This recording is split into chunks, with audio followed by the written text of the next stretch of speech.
So do any of you remember those Mickey Mouse cartoons from the 1930s? The ones that were put out on DVD a few years ago? Well, I hear there is one that was unreleased to even the most avid classic Disney fans. According to sources, it's nothing special.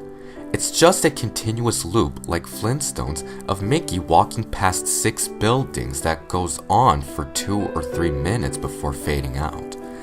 Unlike the cutesy tunes put in though, the song on this cartoon was not a song at all, just a constant banging on a piano for 1.5 minutes before going to white noise for the remainder of the film. It wasn't the jolly old Mickey we've come to love either. Mickey wasn't dancing, not even smiling, just kind of walking as if you or I were walking, with a normal facial expression. But for some reason he tilted his head side to side as he kept this dismal look.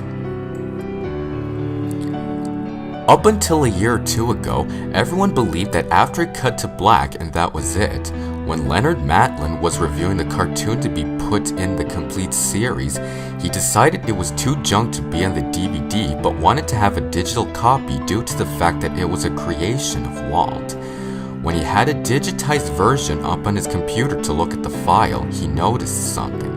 The cartoon was actually 9 minutes and 4 seconds long. This is what my source emailed to me in full.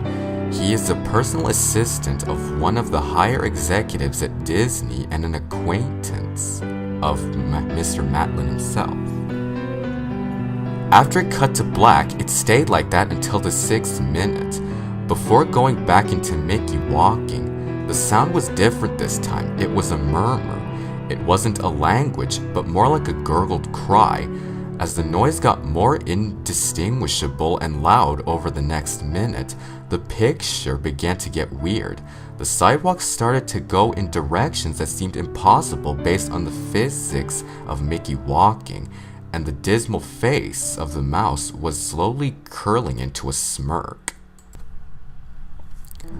On the 7th minute, the murmur turned into a blood-curdling scream, the kind of scream painful to hear, and the picture was getting more obscure.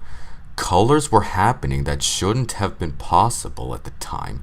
Mickey's face began to fall apart, his eyes rolled on the bottom of his chin like 2 marbles in a fishbowl, and his curled smile was pointing upward on the left side of his face. The buildings became rubble floating in mid-air, and the sidewalk was still impossibly navigating in warped directions, a few seeming inconceivable with what we as humans know about direction. Mr. Matlin got disturbed and left the room, sending an employee to finish the video and take notes of everything happening up until the last second, and afterward immediately store the disc of the cartoon into the vault. This distorted screaming lasted until 8 minutes and a few seconds in, and then it abruptly cuts to the Mickey Mouse face at the credits of the very end of every video, with what sounded like a broken music box playing in the background. This happened for about 30 seconds, and whatever was in that remaining 30 seconds I haven't been able to get a sliver of information about.